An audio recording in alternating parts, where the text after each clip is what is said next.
Good afternoon, everybody. Hello. Hopefully you can hear me all right. This is Jason with Phase Shift Games.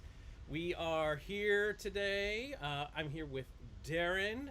Darren is a frozen image, frozen in time, but he looks so dashing in that picture, so that's fine. Darren, why is your picture frozen in time? Can you let folks here know? Because everyone from the last campaign knew, but I don't know if everyone here knows. Yeah, well, earlier this year we had a house fire, and it's taking a while for us to get back into our house. And in the meantime, I'm in an apartment a bit north of where I would otherwise live. So I don't have all of my equipment that I would otherwise have. And also, basically, our living room is my office, is the family gathering area. So there's a lot of stuff that goes on here in general. So it's probably just best to just keep that still image up and have me just chat with you like this.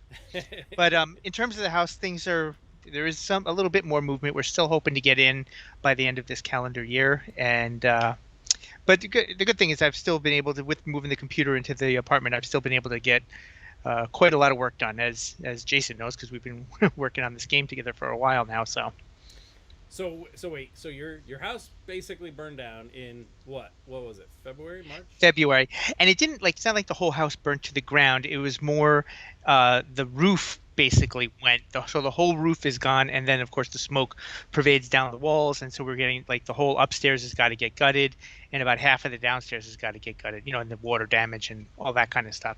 So basically, we're going through that process right now. We have a new roof, but we're still in the process of the rebuilding.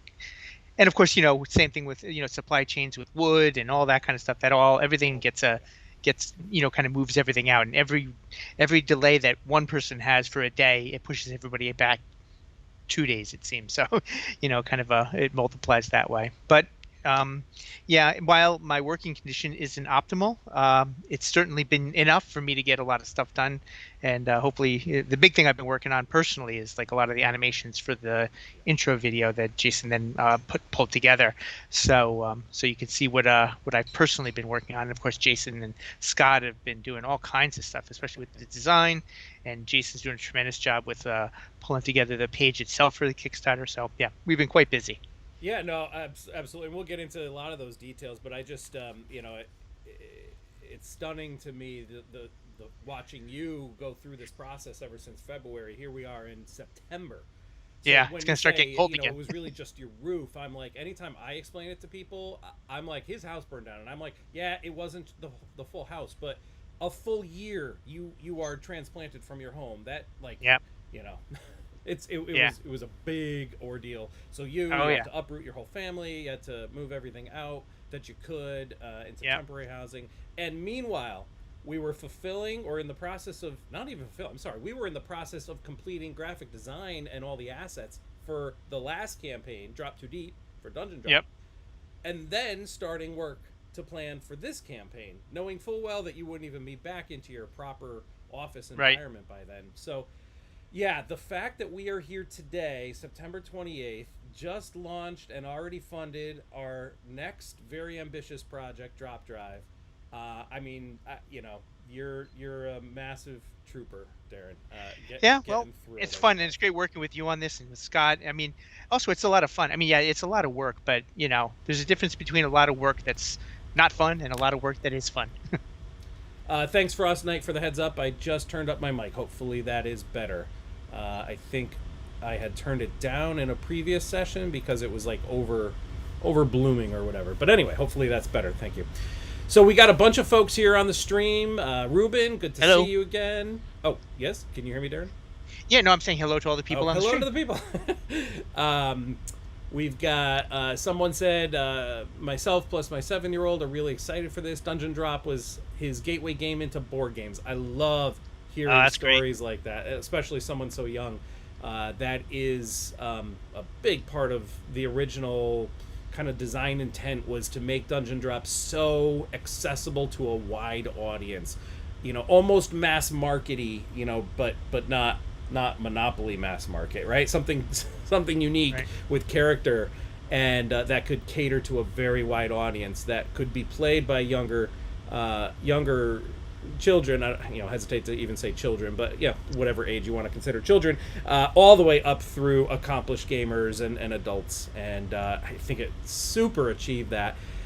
And Drop Drive, while it is a step more towards the hobby market, it's still absolutely, I mean, a 30-minute game. You've probably by now, you've seen some of the videos that are out there. You've seen some of the previews and the reviews that have been done on the game, and everyone is consistently saying it delivers that space exploration experience, that kind of freelancer privateer type experience in 30 minutes. And that is, so again, bringing more traditional hobby market concepts to a much wider market, wider audience, not just the hobby market. And so far, Darren, I think we've done really well in this space. I think so too. It's interesting because before this came out, I always wanted to make a game like this, where you have a ship, you're going around, you're mining asteroids, you're doing trade, you're picking up people. I wanted to do a game just like that, but I would never have done it this way. And it's I would have probably gone about it a little bit more in a traditional route. But what Scott has done was he took we have the dungeon drop idea where you drop and you create a dungeon, and then we'll have a science fiction version of it, but it's not like just a reskin. No. Yes, you're dropping and creating a universe, but once you say that, yes, you're dropping and then a universe is created or a dungeon is created, whatever, your environment is created, but then the game itself is completely different after that point. A couple of little things stayed over, like in Dungeon Drop, you would have like a race and a class. You put them together, that's what you are. Here you have a ship, you have a fore and an aft, and you can put stuff in the middle. So that's a little bit similar, but the actual gameplay itself is very different. And so even if you liked the Dungeon Drop game, it's not like you're going to be like, well, I already have one of those games. I don't need a sci-fi version of it. It really is a completely different game from what you're really, really doing in the gameplay itself, and it is tremendously fun. Yeah, and David Lockwood, our friend from Lucky Duck Games, said he calls it the hobby mass market. I love it. I think that's a great analogy, or I don't know if that's an actual term, but I love it. Well, it is now. It is now. So folks, stick around. We're going to talk about Anomalies. That's probably the hot topic on everyone's mind. It's we kicked off the campaign, we funded, we've already blown through a stretch goal, but the key thing that we haven't really unveiled a lot of information on is Anomalies. So that's kind of the primary thing I wanted to touch on it and start to plant the seed of thought so you can all start thinking, because if you were around during Dungeon Drop campaign, you know that you're going to be very involved throughout the next 30 days when we unveil all sorts of different possibilities and themes for different anomalies that you're going to help us create. And we do polls and contests and all sorts of stuff. So a lot of that's to come. But yeah, I just wanted to breathe for a moment. We obviously had a ton of work to do in the morning, and Darren and I are both coming off of, I don't know about you, Darren, I think the same, like 20-hour back-to-back days. That's just been nonstop for weeks as we planned up for this. Plus there was Gen Con that we exhibited at, and now I've got Essen coming up in 2 more weeks, so it's a busy time. And I'm definitely running on adrenaline. There's no question. It's the feeling you get, because also this, for both of us, this is not our day job. I mean, so we have our regular day job, and then, you just sort of like, you blink your eyes, maybe you stand up for a second, sit back down again, you're in, and then you're going and going and going. And you definitely, again, it would be very difficult to do if we didn't also just love what we're doing. Because it is really a lot of effort, and you do have to really push yourself too, because like if it was just like a hobby or just something you're kind of doing, then it's like, I'll play with it a little bit, and you sit down. No, but here's like, okay, got that done. All right, what's next on the list? Boom, work on that. That's done. Keep going, crank. I'm sure you went through the exact same thing, Jason. God. Yeah.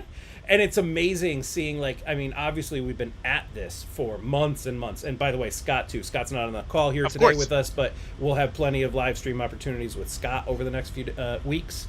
He's the designer of both Dungeon Drop and Drop Drive. So more to come from Scott as well. But yeah, we've been at this now for months and feeling like it's nonstop. But literally like 2 days ago, I'm looking at the page and I'm looking at the different assets and I'm like, okay, there's going to be some placeholders. There's going to be an image that's just like prototype only or whatever. And I can't believe how amazing everything came together and looks now in the last just even 48 hours. How much this campaign it looks like what it does now, and it's fantastic.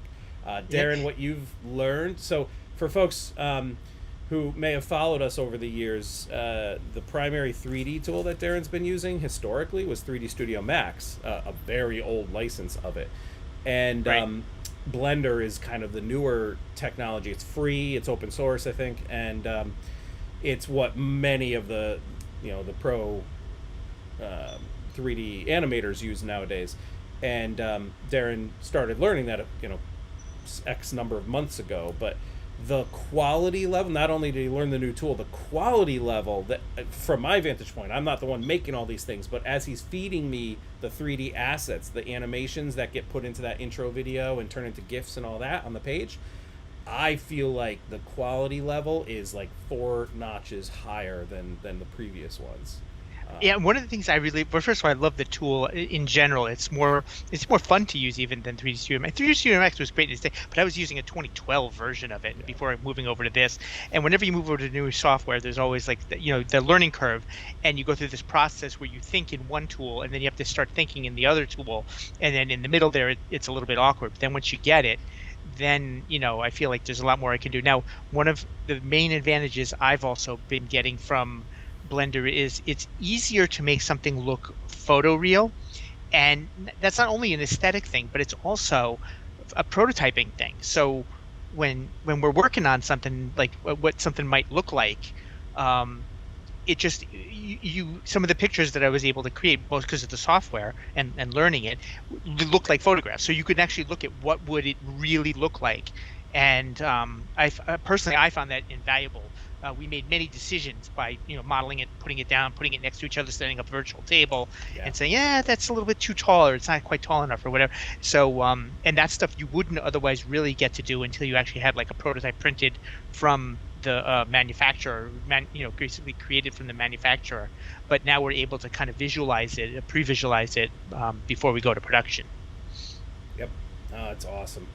Yeah, and it absolutely is, because I'm I guess bigger publishers who have infinite resources, they can have prototype components that are highly custom, 3D objects that are molded or sculpted, and special components that have moving pieces or whatever. Probably easy for bigger publishers to prototype all that stuff, maybe even in-house. But for us, we go to a primary site called the Game Crafter. They have a ton of stuff available for Yeah, they're prototypes, but like we needed custom. Our nav tool is a highly custom piece, and we want to do, I don't know, the triple layered planet tiles, and so that's a much harder thing to prototype. And now we have these special heat printed hexagonal tokens. Honestly, Game Crafters come along so far, like they may actually have a way to even do some of those things, but I think they take more effort to spin up. My point is, that 3D environment that you operate in absolutely lets us visualize, like, yeah, that's the right size for that piece. You can see it in context with everything else. Yep. That's awesome. Exactly. So, I'm tired. Yeah. I presume you're tired. Yep. It has been a ride, but couldn't be more pleased. So we're halfway through the day. Actually, a little further than halfway through the day here. We're just south of 50,000 on day one. Our funding goal we set much higher than the first campaign. I think we had a 9,000 or 9,500 funding goal. Yep. For Dungeon Drop. Then the next campaign we bumped it up a little bit. We said, well, that was pretty risky going to 9,000. Let's bump it up to 19, and that was still pretty risky. The world has changed, as everyone here knows. The shipping crisis, COVID, cost of raw materials, there's just all sorts of impacts worldwide that affect everything. European tax law changes that have come up over the last year and a half. There's just a lot going on. And we made a conscious decision. Now, thankfully, we had the luxury of, and I'm going to say it that way on purpose, we had the luxury of making the decision to take a more conservative approach here. And I say we had the luxury because we have a built-in fan base. We have a very successful game in Dungeon Drop. We have a pretty large distribution list that's been built up. and so we knew we had the nucleus of an audience for Drop Drive. So by Spawn says, "Hooray for VAT!" Yeah. So for Drop Drive, we said we're gonna play a little safer than we have in the past, and so this core goal of 39,000, even that is still like, are we gonna make money there? No, we'll probably end up losing a little money if that's all we made. But it's much closer to that break-even point where, yeah, we could push out 500 orders and it would be fine. We want to get much higher than that, and we will. But setting that initial goal at 39,000, that does represent, it's one of many decisions. It does represent an important reality that you're going to see spread throughout the campaign. We actually publicly advertised that we had to raise our MSRP prices for all of our existing products. That's to account for the increase of the price of raw materials and increased freight costs and all that kinds of stuff. So we had to raise our standard MSRP prices for previous games. And this game is now normalized to match that new, level or threshold. We did not include shipping costs in the pledge tiers here, and hopefully we made that abundantly clear. I probably over communicated this, but I wrote this in every tier. I said shipping, tax, and VAT is not included. It will be charged later in the pledge manager. I know that can be a sensitive topic, but it's in the spirit of and in the interest of having this campaign go smoothly and not introducing undue risk. We don't know what the shipping situation will be like about a year from now when this game starts shipping. We just don't know. A year ago, would we have predicted that the cost of a crate to get from China to the United States would be $25,000 instead of $4,000? No, we would not have predicted that. But that's the world we're in right now. And a year from now, we all hope that that's going to go back down. We hope that the local carriers are going to reduce their prices. Probably not, but at least not increase that much more. But we just don't know. So bottom line is we had to take a stronger approach with, let's set the initial goal a little higher. Let's have shipping, VAT, and United States sales tax added afterwards in the pledge manager, which I went and did a lot of research on other Kickstarter. This is what almost all of them are doing nowadays because we have to. A lot. I mean, you guys probably all saw the news. There have been some notable publishers that have literally closed up shop because they just are crumbling under all of this new world pressure. So anyway, I hope that what this paints the picture of is that we've done our homework and we have something that we feel is a rock solid foundation to stand this campaign on. When we have our goals now, we know that they're attainable, they're achievable, no one's going to get screwed on either side. It's just going to be fair and solid. So anyway, that's a little bit of the background there. And one thing that I'm really happy about with the way we do things, it can be like, I wouldn't say nervous, but it's just like we're an extremely transparent company. We talk about like we're a real open book in so many ways, and I think that people really appreciate that. So that when things do happen, like the shipping goes up or whatever, they know that we're not just like futzing around. Like, this is what happened. This is what we're dealing with, how we're dealing with it. That's why we had that idea to come up with a way to, for the shipping to have people participate in kind of a way to help us buffer that cost, but not just by asking for money, but by giving stuff back for that process. So what we're really big on is just trying to create that trust between ourselves and our customers, so that they, like when a new product comes out like this, they know we're just doing our best and we're being upfront about every single thing that we're doing. Yeah. Yep. Actually, I know that there were some campaigns recently. I mean, they kind of got, is lambasted the right word? Blackballed, one of those. They got blasted for not being terribly transparent with how, VAT in particular was going to be charged later in the pledge manager. In fact, it was almost alluded that it wasn't going to be that, and then they kind of changed their mind. I don't know. I heard a lot of rumblings. I've seen campaigns that they're not as communicative. So as Darren just said, we've always been and we will always be very transparent, probably to a fault. Like, we're kind of open book philosophy here. And that's just, that's who we are as people, Darren and I Right. both, and who we like to be. So yes, you can Hmm. pretty much always expect that you're going to get the cold hard truth from us, no matter what it is, even if it's Right. that we screwed up something royally and doing whatever we're doing to fix it. By the way, the drop too deep. I did mention this publicly, but to the point of a screw up. Actually, it wasn't ours. It was our factory's. But the drop too deep rule book has two misprints in it. There's an image that like covers over text by accident. It was an older draft of the rule book. We had sent the updated one to our factory, but they printed the older one. They admitted that it was their mistake, and they're actually reprinting 9,000 rule books as we speak, and then they're going to ship them out to all the different fulfillment centers. So when you get your pledge for Dungeon Drop Too Deep, you will also have a new rule book sitting probably on top of the box. So FYI, just the kind of thing, we're very, very transparent about stuff like that. Hmm. All right, so people are saying yes, we're being very clear indeed in the communication, and that's appreciated. Nicholas Martel, will there be a way to add stuff later? Yes. So a couple things. So I think you're mentioning the all-in tier. Maybe there's pieces of it that you don't want, but you do want other pieces of it. Basically, you can construct whatever pledge you want.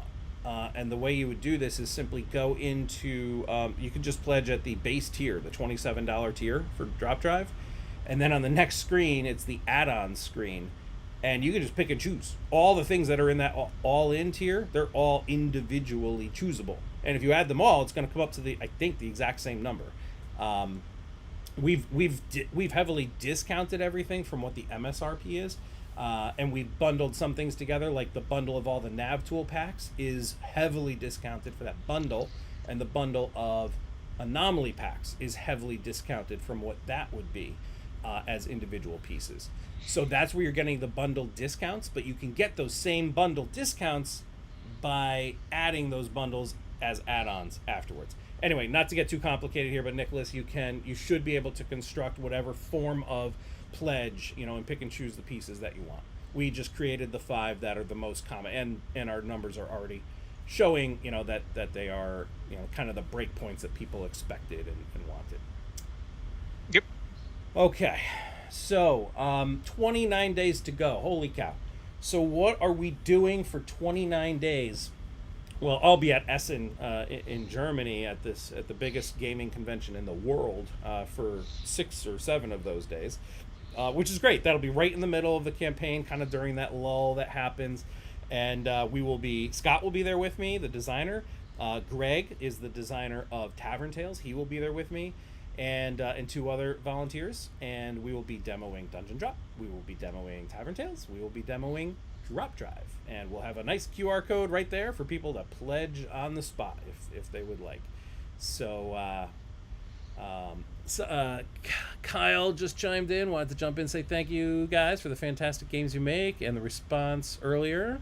Really love the transparency you guys give us. And then someone else is asking, do we need to add the shipping shenanigans add-on if we already helped in the dungeon drop? So no is the answer to that question. I think I added a FAQ about this, a frequently asked question, so this is gonna come up. Thank you. You can just leave that there, it's fine. I'll take this. Sorry guys, 1 second. I'm getting food handed to me from my family. Thank you, buddy, love you.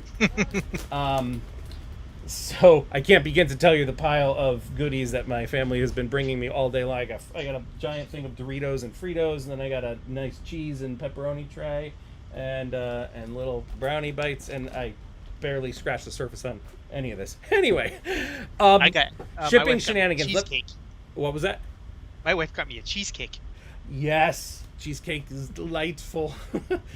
All right, let me address the shipping shenanigans thing. Hopefully anyone listening here will benefit from this. So shipping shenanigans is the name of a fundraiser. It's the name of an expansion that we created to be a fundraiser for us. And the fundraiser was to help fill this gigantic gap, a financial gap, that was forced on us by this global shipping crisis. You've probably heard that phrase by a million other people at this point in all industries, not just tabletop gaming. The global shipping crisis is massive and it's impacting everyone. And so many publishers started telling their backers either A, you have to pay another $10 or $15 a copy, or you can't get your pledge, and because they don't have the money to pay for that extra freight, or B, they're just going to wait. They're going to keep the game sitting in China for the next 6 months, 1 year, whatever it may be, and hope that the prices go back down. And no one can blame in either of those cases. This is a really bad situation that the world is in right now with this shipping stuff. We decided to try to be as creative as we can. We didn't want to force people to pay anymore, and we didn't want to wait. Obviously, we don't want to pay more money, and we don't want to wait, right? Who does? So what we came up with was this fundraiser idea where we would make a new expansion pack designed specifically to be a fundraiser that would have content for both Dungeon Drop and Drop Drive that would be themed to shipping disasters. So it's a lot of fun. We kind of turned the negative into a positive. So it's really cute. It's funny. It's got some great content for Dungeon Drop. It's got a new huge monstrous mimic. It's got a new heat printed cube for that. It's got a couple classes for Dungeon Drop. And for Drop Drive, it has 2 anomalies, which is we're going to talk about in just a short moment. We'll talk about what these anomalies are. The question that came up here is for people that have already bought that fund, they already pre-pledged for that fundraiser. You do not need to add it to your pledge now. We will do that for you automatically after the campaign is over in the Pledge Manager. So you do not need to add it. Thank you for pre-pledging. If anyone didn't pre-pledge, don't worry about it. You can just add it to your order now as an add-on. It's the same price. Actually, it's off by 50 cents because I didn't realize Kickstarter doesn't let you do 50 cents. You have to round it up to the nearest dollar. So it's rounded up to the nearest dollar. In any case, shipping shenanigans worked out really well for us. We did not cover the full gap. The full gap was about $55,000 of extra freight costs, which is a huge amount of money for us especially. It did not cover the full gap because we sold about 1,100 of those. But what we fully expected, and we're about to see, is that we would sell another several thousand of the shipping shenanigans during this campaign. And so now over the next 29 days, we're hopefully going to see that is exactly what happens. Okay, so let's talk about anomalies. Now, on our campaign page, there are probably 5 or 6 previews and reviews from notable reviewers out there. We've got Rado runs through, one of his guys, Ryan, did the How to Play video. We've got Tantrum House did a preview. We've got Dice Tower did a preview, Mark Streed. We've got Tom Heath, Slicker Drips in the UK, did a preview. Michael Wright from Unfiltered Gamer not only gave it a preview, but also gave it his coveted Seal of Approval award. He gave that same award to the last campaign, Drop Too Deep. He loved Dungeon Drop, but didn't quite rise up to that level. Once we added the expansion for Dungeon Drop, he said, this has now nailed it. We added co-op mode, we added a 5th player capability, we added all these other things, and he fell in love with it. So he ended up awarding that one his badge of honor. And now with this one, he specifically, we put his quote right at the top of the page. He specifically said the best of the 3. It's he just absolutely loves this game. So we've had these reviewers, and you can see all these videos on the page, but none of them, I don't think a single one, will have talked about anomalies. And not that that's intentional on our part, it was just we knew from the get-go that this game has a core. So first of all, it's a sandbox. It's what we call a sandbox game, meaning you're a ship, you're a privateer in space, kind of like Firefly, right? You're just a lone crew, captain with his crew, and you can go out in any direction and do anything you want. There are no rules. You literally can fly your ship in any direction. You can go mining asteroids. You can go try to collect space salvage and sift it and see what's inside. You can land on planets and pick up passengers and deliver them to destinations. You can go collecting specimens, and specimens kind of like combo off of each other. So you want to get specimens that interrelate together. It's like a set collection mechanic. You can go attack pirates and collect their stuff. There's so many different directions that you can go in Drop Drive.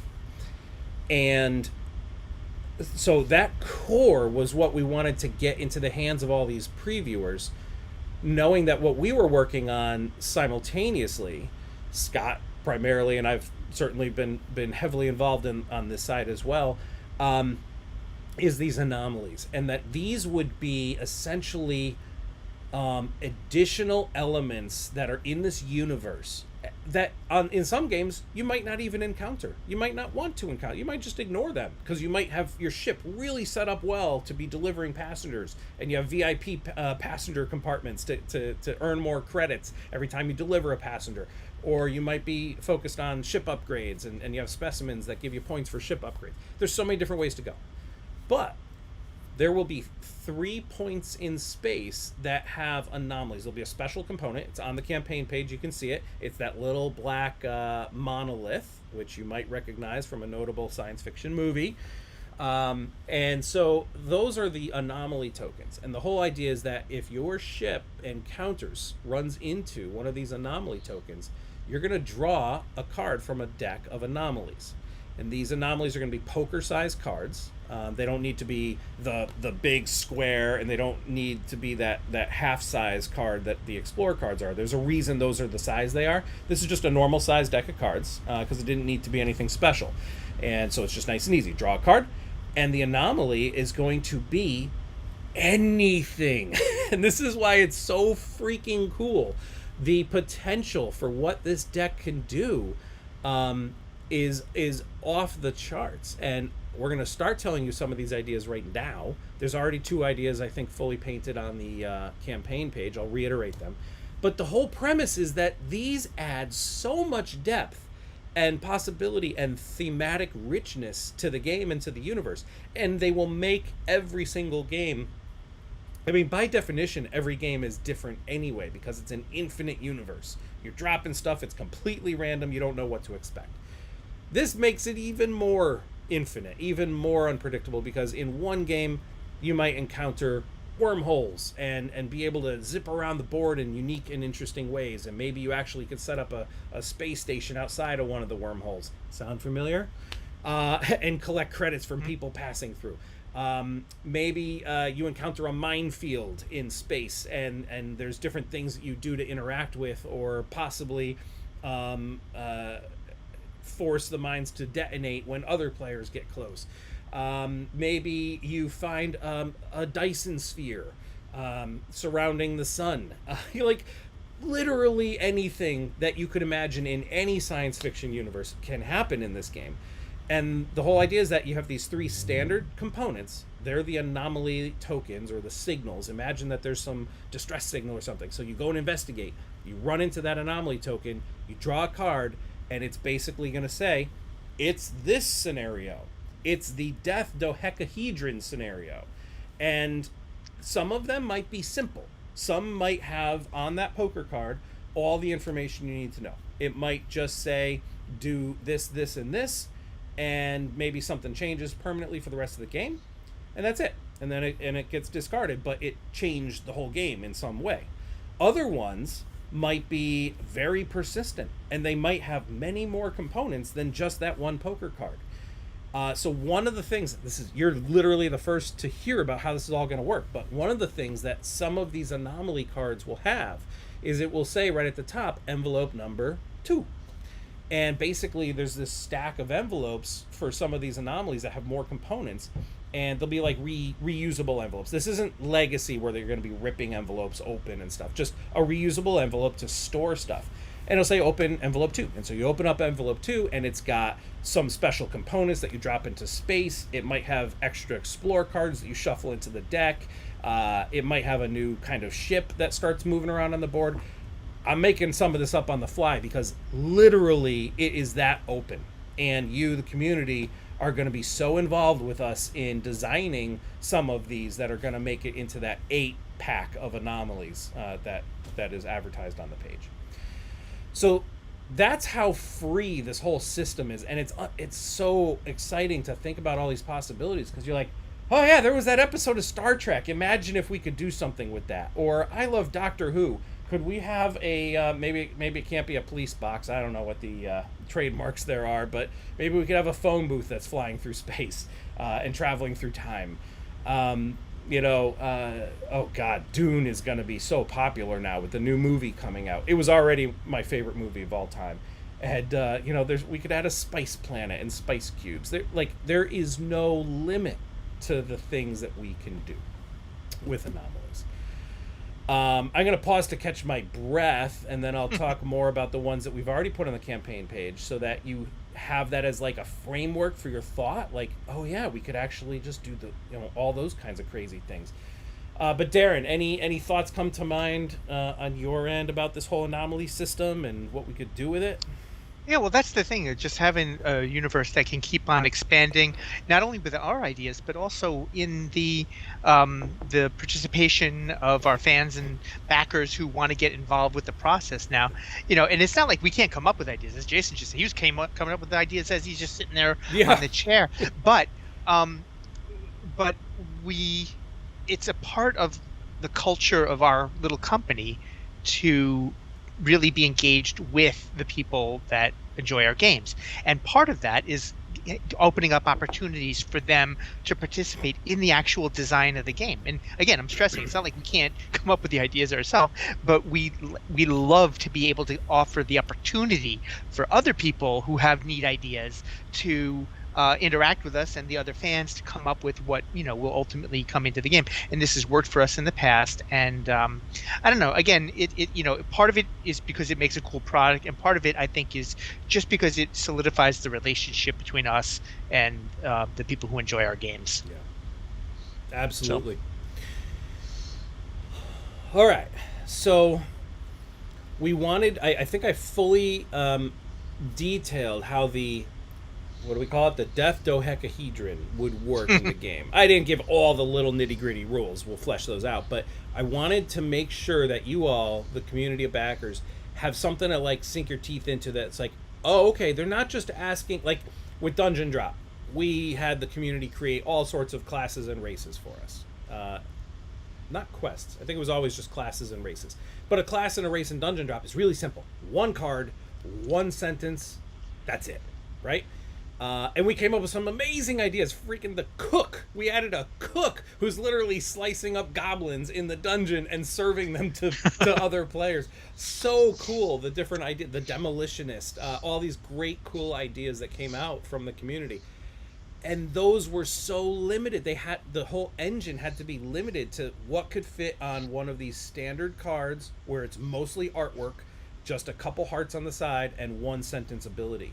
We had to keep things that slim and trim because of the framework of the game. Well, the framework of this game is kind of the opposite. Now, not to say we want anything that's over the top complicated. I don't want anyone to draw a poker card from this anomaly deck and see something and be like, I don't want to deal with that. That's too hard. Not that at all. They still need to be simple to execute, but the sky's the limit in terms of do they have to just be rules on a card? No. They could add cubes. They could add heat printed special custom wooden components. They could add, sorry, not for nothing, but one of the ideas that we've already thought of is, I'm a big fan of the movie 2010 in particular, and we already have those monolith tokens. There could be an anomaly that introduces a second sun into the game. One of the planets collapses into a sun, which is roughly part of what happened in the movie. So, yeah. I mean, literally, that's the kind of stuff we can think about, because these are going to be separate, standalone. Eventually, they'll be sold separately as mini expansions. And maybe some of them will have to go up or down in price, depending. We'll see where they all land. But the point is, we can think of them as you're helping us design a full mini expansion that revolves around a central theme. The spice planet and all the stuff surrounding that theme, or the whatever. And so you can think about something where normally we would have said in a lot of the community submissions, sorry, that idea is really cool that you had for Dungeon Drop, a Dungeon Drop race card or class card, but it's just too complicated for that game. Here, it's like, you want to add 3 special types of asteroid crystals to the game, no problem. So that's really what the point of this call was to start to get your brains thinking about all the favorite tropes that you have, all your favorite science fiction moments that are out there. What's a great moment from Battlestar Galactica that we could recreate in some way with on the table in the tabletop space with some different components or cards or whatever it may be. Now, obviously, it can't be over the top. You can't tell us that you want us to erect a full metal, what's the machine called with the marbles dropping everywhere? With you know what I mean? Pachinko. No, well, that sure, we can't make a pachinko game for you, but we have a whole lot of other flexibility that we can do. So on the page, I already gave you a couple examples. So the death dodecahedron is obviously it's our version of a particular space station that goes around and destroys That's planets. not a moon. What? And that it's not a moon. It's not a moon, it's a space station. And so it will basically, every time the pirates activate in this game, it's going to move around towards the closest planet, and if it gets close enough, boom, the planet blows up. Now there's only 5 planets in the game. They all start in the game. It will literally blow up the planet. You remove the planet model from the game, you remove the tile from the game, and it will then proceed on to its next target, the next closest planet. Now, what does that mean? All of a sudden, there's no planet that buys yellow asteroids. That's correct. There's no planet that buys yellow asteroids, so you might want to dump those into space and go worry about something else now. Like, game-changing events should happen. And with that one, we'll build in cards that get shuffled into the Explore deck for the plans, the data crystal of plans to the death dodecahedron. So essentially, as players go to different planets and start to explore, they might find one of these plans cards. And if they do, it gets slotted into their ship like an upgrade. And now they get a bonus towards trying to attack that death dodecahedron and destroy it. And if they destroy it, they get a bunch of points. So it's a whole thematically integrated experience. And, is somebody saying they can't hear me? Ruben? I can hear you. I don't know if... All right. Can other people hear me? All right. Spawns is saying audio's fine here. Ruben, reboot your computer. Anyway, it's a whole integrated experience surrounding that theme, and that's just one anomaly.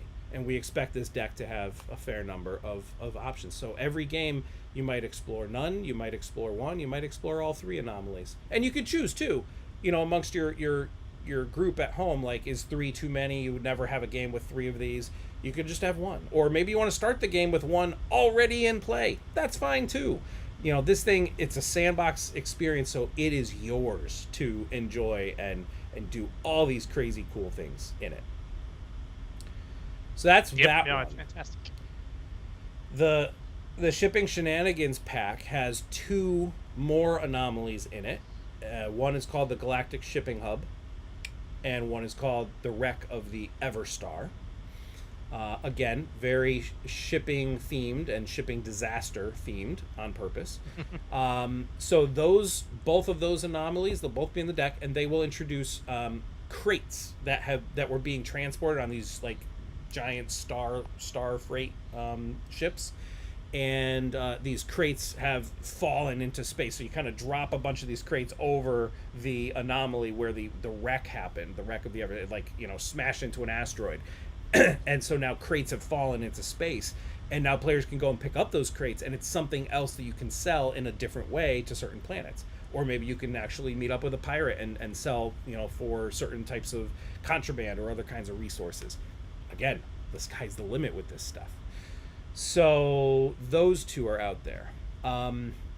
Now, what you don't know yet is that the base game, that the base game has 3 anomalies in it because we put that in the components list, but you don't know what they are. I have the list. Scott and I need to just sync up and formalize, like, okay, these are the 3 standard ones that are in the box. And of course, there's going to be stretch goals for more, right? Because it's a Kickstarter. So, the 3 standard ones are going to be on the simpler side. In fact, all the ones in the base box are going to be on the simpler side. They might have components that are punchboard tokens, like little mine tokens or something like that. Because the base box has limitations in terms of space, size, money, and so on.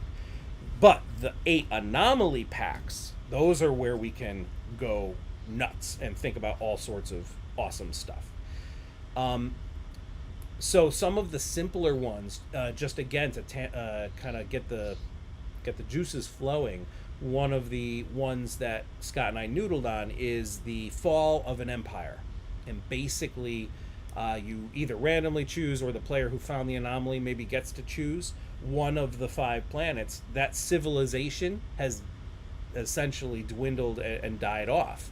And so the planet is removed from the game, and every player that has something on their ship from that world, because every ship upgrade has an origin of one of these 5 worlds. Every passenger has a home planet, and every specimen comes from one of those worlds. So every player now has to, if they have one of those things on their ship, they have to discard that thing.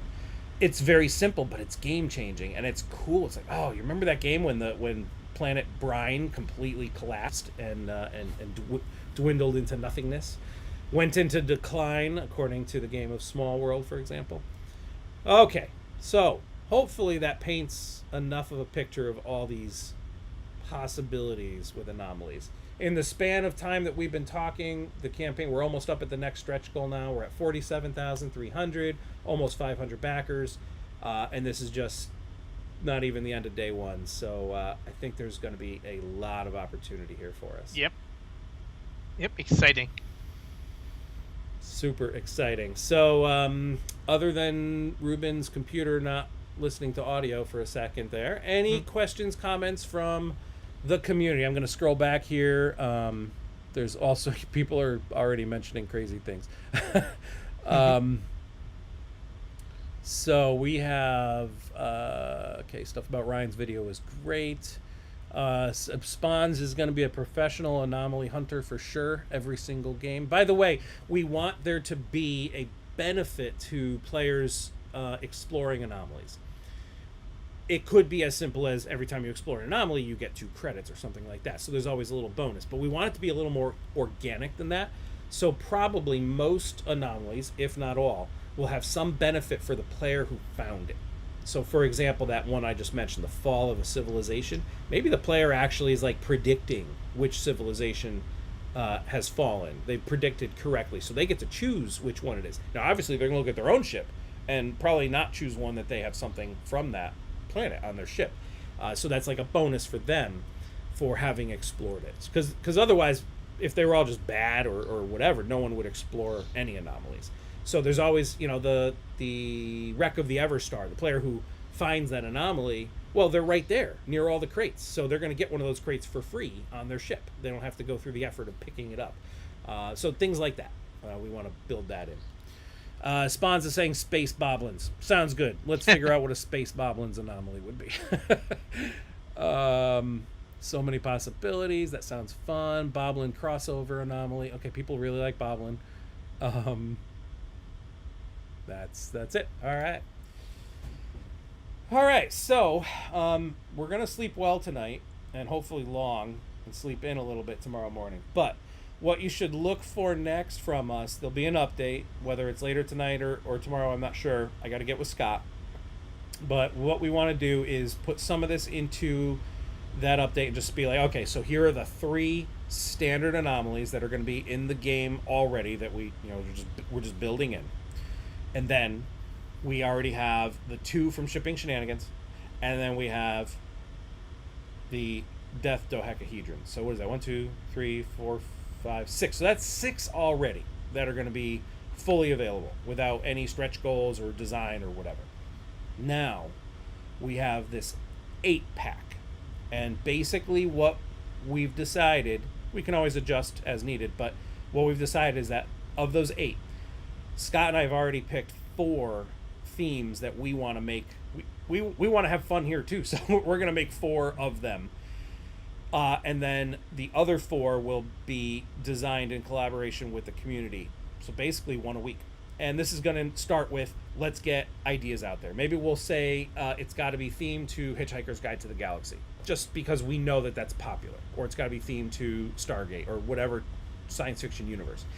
And now you guys can just go nuts with submitting all different crazy ideas for what scene from the popular movie or TV series you want to try to recreate in some fashion. So we'll get all these ideas coming in. This is, this takes time for everyone to submit these. So we'll take a couple days. We'll get a bunch of submissions.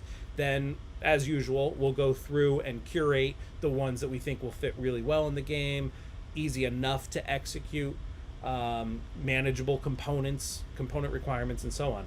And then we'll have a couple days of voting. We'll put the best X number out for a poll on Board Game Geek, and then you'll all come in and vote. This is how it's worked before, and it's worked really, really well. And we ultimately get to having a tremendous array of possibilities. And not for nothing, but usually what happens is we look at the submissions, and if something didn't make it in, but it's like, oh, but that thing was so cool, and maybe it was so close in the polling, sometimes we find ways to finagle another stretch goal out of it or something like that. So we want to keep these ideas flowing, keep them alive, and it's pretty much going to be nonstop. Hopefully as of tomorrow we'll start the submissions going for the first one. And so that's those 8, and then so that's, what did I say before? 1, 2, 3, 4, 5, 6 plus those 8, that's 14.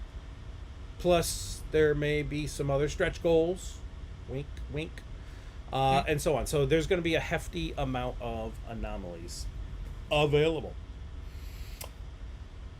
Alrighty. Parting thoughts, Darren? Nope. I'm just excited, about seeing what other people come up with. I've just been really having a blast doing the graphic design and the 3D animation for the stuff. And, when new stuff comes through, that'll be more stuff for us to put together graphically. If people are interested, like right now is what I'm actually working on, new graphic design for the pilot tokens that we're going to be using. And that's proving to be a lot of fun playing around with the different things. So, even when we're working, we're working. Oh, God, yeah. Yeah, the captain tokens. Or the captain cards, rather. Yep. So, look for those, because I think that was the one image. Maybe there were two. Oh, one of the anomaly images and the captain card image. Those were the two images that we didn't have final component, visuals for. I mean, everything is prototype still until it's actually built in China. But, those were the two things that's like, okay, prototype placeholder. But what Darren has been working on earlier today for those captain card graphic design layouts and such, it's going to be awesome. It'll be awesome. And actually, let me touch on that really quick too, because that was one of the later editions. So some of the reviewers, if you're watching a lot of the videos that we have on the campaign page, some of them had these captain cards available. Some did not. So it might be something that was not fully understood as you were watching some of the videos. It might not have been fully covered. But the idea is really simple, and it is so freaking cool. And on a later live stream, I'll have Scott explain his inspiration for it, because it comes from a philosophical dilemma that's taught in philosophy classes called the prisoner's dilemma. I'll have him explain that. But essentially what happens is, if you meet up with another ship in space, not a pirate ship, but a player, and you touch their ship in some fashion or fly over their ship, you have a captain encounter. Now, this could be a completely peaceful encounter. It could explode into a firefight. And it's up to you both, the players who are encountering each other, to determine how this is going to play out. You can try to negotiate ahead of time. You could be like, I'm coming in, shields down. I'm not trying to ruffle any feathers here. I'm just trying to get where I'm going. And maybe we could work out a little trade. So you kind of you banter a little bit back and forth, and hopefully you guys agree on how you're gonna connect. But then what happens is each of you have one of these captain cards, and you secretly choose which side is going to be face up, the peaceful side or the red alert side, or whatever we call it. And basically, if both of you choose peaceful, hey, everyone's friends. You can trade, and you actually both get a little bonus. If both of you choose hostile or red alert, then you're duking it out, and somebody's going to lose something. And then if one chooses peaceful and one chooses hostile, that's where the risk is, because the person who chose peaceful, unfortunately, the hostile guy is going to trample you and take some of your stuff. But there's a trade-off to all of your choices in both ways. It all balances out. Really, really cool, and so simple, because it's just put the tile or the card out on the table with the correct side face up, and then it says right on it, if the opponent chose peaceful, lose 2 credits. If the opponent, or gain 2 credits. If the opponent choose hostile, battle. And then there's a standard rule for how you battle. Really simple and really cool. So that's another late addition. I love also how it came about was like, and I agree with this too. We have this conversation a lot, just about like how positioning the product and stuff like that. Somebody had made a comment that either themselves or their wives said one of the things that they liked in Dungeon Drop that they felt was a little missing in this was like that you're a character, and here you're kind of like just a ship. And then we started talking about this. Well, why don't we have a captain? And then you're the captain of that ship. And then it's like, okay, so if you have a captain, then, well, what is the captain going to do? How does you don't want to just have a captain, like a little picture, and yeah, that's me. You want it to actually do something in the game. And then that's where Scott came up with the idea for the prisoner's dilemma and so on. But again, this is a really good example of just how our company works. We have the main idea, we're going forward, but then we hear a comment, we say, yeah, no, that makes sense. How can we do that? And then we integrate it. And again, this is just another example, like I said, of how we progress and how we interact with our fan base. Amen. And there were captains in a way earlier prototype that Scott had actually, when he pitched the game to us, I think way back then, before we even signed it, I think he had captains in there. They were like, what were they called? Stranded captains. You actually drop little meeples in space. Actually, that could be a new anomaly where there's stranded astronauts or something. But now that you mentioned, they were like, you had to find a captain. You had to rescue one of the captains. Then he became your captain. And he had some ability that let you like flick planets or something that made no sense at the time, but we all loved it. But yeah, over the months, it started to feel like a weird system, so we removed that. And then we said, you know what? At some point, we're probably going to come back to captains. Let's focus on the core first. So once again, what a lot of the early previewers got their hands on was the core game. Didn't even have those captain cards in it. That was one of our later additions, maybe about 2 months ago. So anyway, yeah, it's just how things evolve. And oh my God, I cannot be more happy with how the captains have evolved to where they are now. So cool. So cool. Yep. Okay, I think we'll call it here. We're both very tired. We got a lot of work still to do, so I want to thank everyone who's here with us. Thanks for supporting us. Thanks for following the campaign, joining us yet again on another month-long journey, and we look forward to working with you all and seeing what you come up with. Cheers, all. Thanks.